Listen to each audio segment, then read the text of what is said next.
two kids came in here and robbed this shop. The kids use X. You can search the internet. Did you know that Charnwood is considered to be the dodgiest and the shadiest suburb in Canberra? I've lived here for more than 5 years and I've never been to Charnwood. Maybe it's time I go to see if it's really as bad as people say. Or if it's just been unfairly labelled. Well, I'm heading there right now to find out.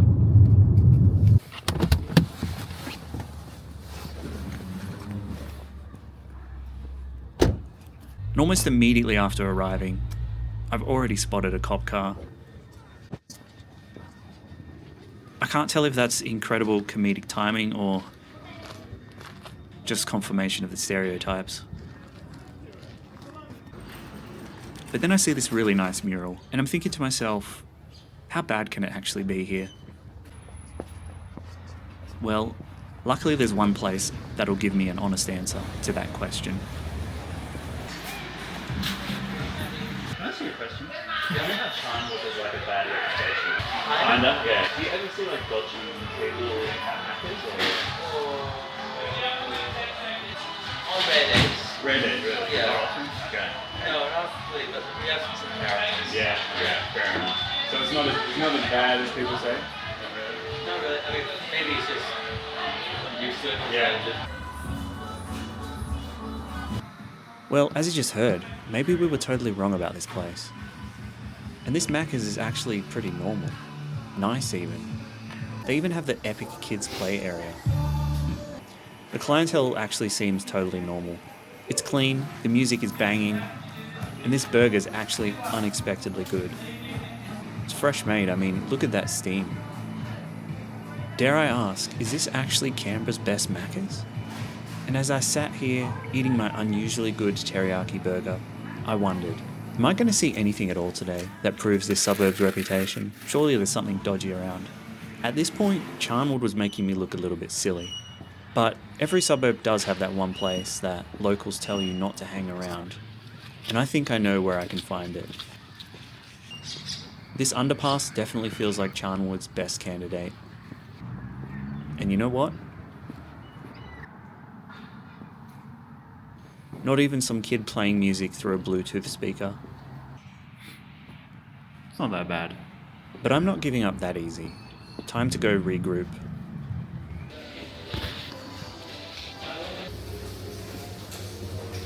Even the coffee shops are pretty nice here.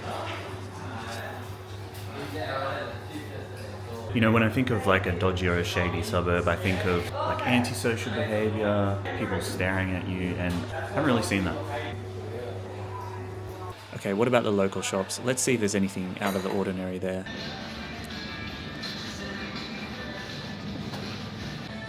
And although I searched, the vibe was good. No one was stuffing things in their jacket. The music was good.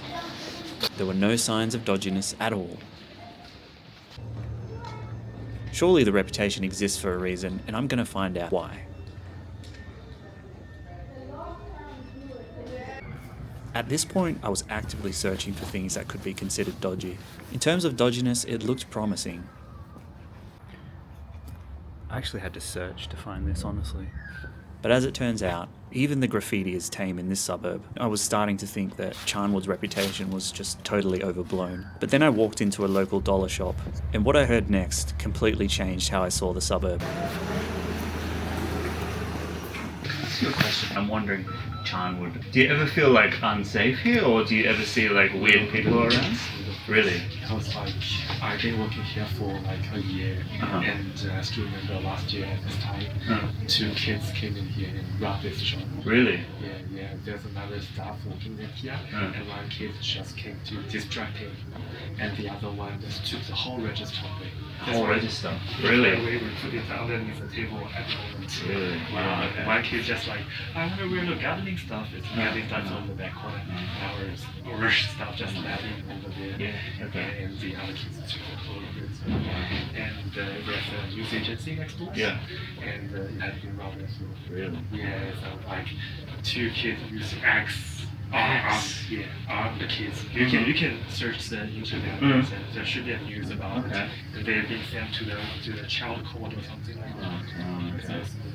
And a lot of people, and I remember the other time, there's a people bought something here, and he left a small box of the content. And when we opened it, we know for drugs. Oh, like Yeah. syringe. Oh my syringe. Yes, it is. But yeah, just my first destination there is to Sydney. And I've never seen That conversation made me realise that maybe the real issues aren't the ones you notice when you're walking around with a camera.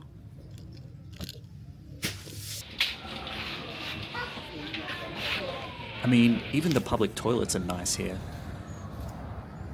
I've even heard that this charcoal chicken shop is pretty legendary. Allegedly. At this point, I had to go back to the car to regroup. Like, to me, the area doesn't seem that bad. I've seen a few, dodgy looking characters, but I haven't been confronted. They've, minded their own business generally. But yeah, as you just heard, stuff happens here. So I want to go check out just some streets just to see how the vibe is, what the houses look like and that sort of thing. Up until now, I'd mostly seen a pretty normal suburb, but as I headed further into the residential streets, I started noticing a few things that might explain where the reputation comes from. I actually had to change my parking spot because some guy came out of his house and he was just like, "What are you doing around here?" I wasn't even in front of his house, but anyway, I don't want trouble. So First impressions of the houses here, cardboard on the windows. One thing I noticed is that the streets here are a little bit more rundown than you're used to seeing in Canberra. And there's just generally a little bit more clutter outside and random stuff thrown around. But I haven't really seen any people hanging around harassing me for money or anything, like you might see in some of the rougher parts of Sydney or Melbourne. It doesn't really seem dangerous, at least during the daytime, but I can see how the general appearance of the suburb shapes its reputation. And then we have this little art piece looking thing that looks like it's from Mad Max. You can see they've also blocked out their windows. For the benefit of the doubt, I'll say it's for insulation. And then at the end of the street, we have a Tesla. What a contrast. when I come here, I didn't think it would be that bad. I mean, come on. But, just after spending a bit of time here, clearly there are some problems here. And of course, we have random dumped trolleys and basketball hoops, random dogs barking at me, probably pit bulls or something. Now, as far as suburbs go, though, you can't compare it to somewhere... Oh my God, those birds. You can't compare it to places like in Sydney and Melbourne. Clearly, the worst areas there are far worse than here. But I mean, is it normal for a news agency to get robbed with an axe? I don't think that happens in normal suburbs. Now, please don't be offended if you live here. I'm just giving my honest impressions of this place. But I have seen a lot of normal people, so clearly it's a bit mixed. I guess I can see where the reputation comes from.